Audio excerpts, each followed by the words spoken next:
Hoy vamos a estar con Selva Almada. Ella es escritora, nació en Entre Ríos en 1973. Escribió las novelas El viento que arrasa, Ladrilleros y la reciente No es un río.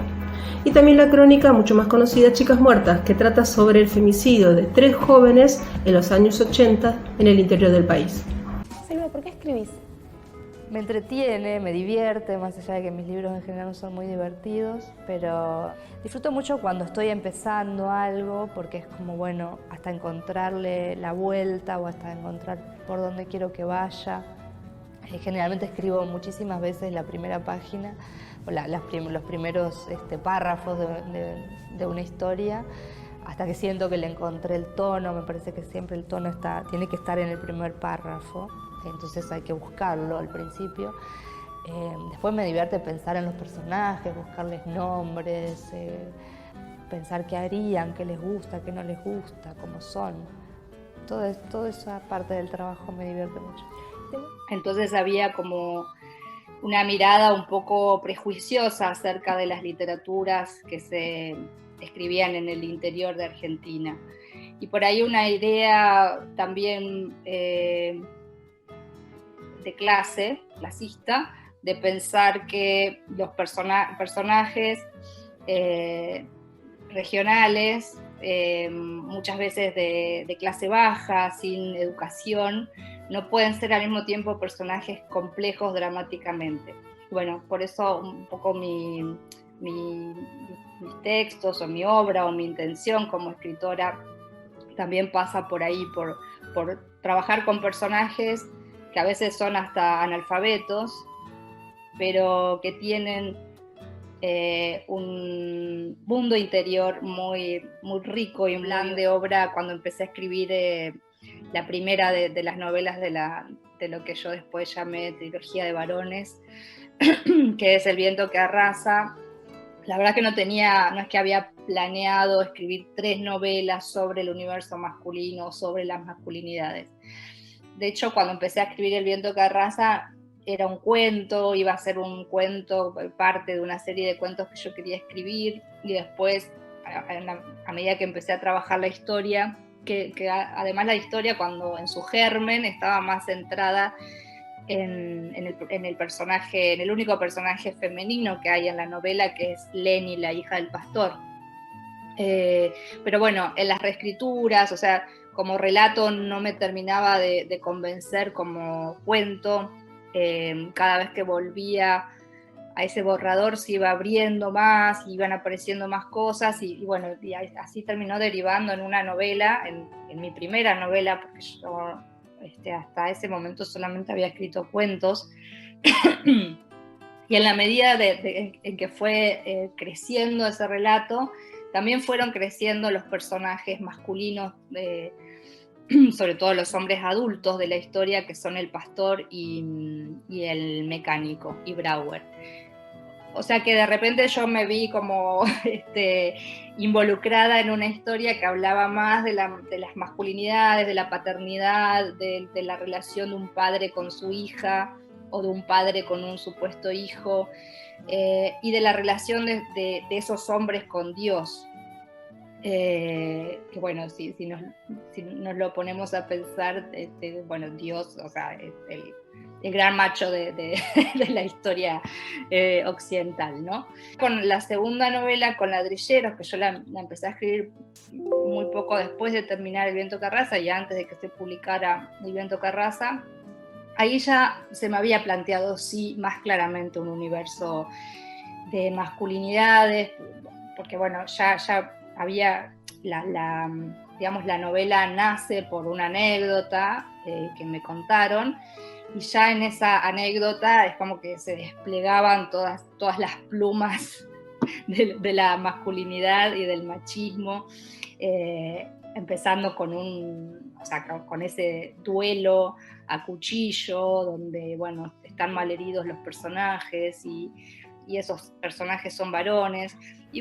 Leer desde una perspectiva feminista parece bastante sencillo.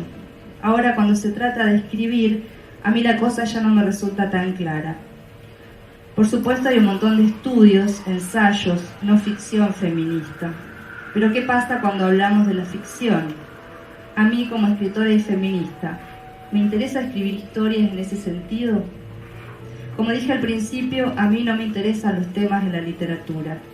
Muchas veces vienen personas al taller y me dicen: quiero escribir un cuento sobre la justicia, o sobre la paternidad, o sobre la guerra. Tienen muy en claro el tema, pero no saben nada de los personajes, ni del ambiente, ni del tono que tendrá ese relato. Siempre les digo que les dejen los temas, descubrir el tema, el de qué se trata, a los críticos, los periodistas culturales y los docentes. Cuando escribimos no nos importan los temas. Cuando escribimos, la mayoría de las veces escribimos al tanteo, sin saber a dónde vamos ni qué es lo que queremos decir. Si supiera qué decir, ¿escribiría? Creo que no. Escribo como un descubrimiento, buscando una revelación que la mayoría de las veces no aparece. Sin embargo, cuando escribo no soy un ente vacío. Me siento a escribir con todo lo que me pasó en la vida y también con lo que no me pasó pero deseo, con lo que no me pasó pero me aterra.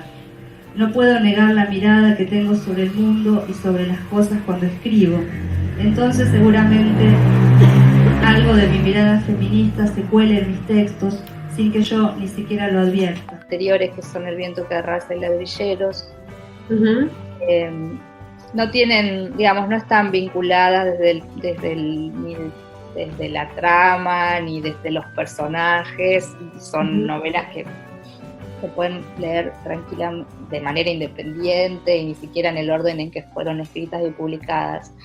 Pero bueno, sí creo que hay como una especie de vasos comunicantes o de ríos subterráneos que las unen y que tienen que ver con el universo de los varones, están todas protagonizadas por varones, y un poco se pone en cuestión los conflictos que aparecen en cada una de las novelas tienen que ver con los conflictos de las relaciones entre varones y de cómo eso nos afecta al resto, ¿no? También.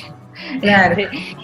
Claro, porque no es que son solamente conflictos que se dirimen entre ellos, sino cómo eso también, de alguna manera, y de maneras muy graves muchas veces, la mayor parte de las veces nos afectan al resto de la comunidad. Vos...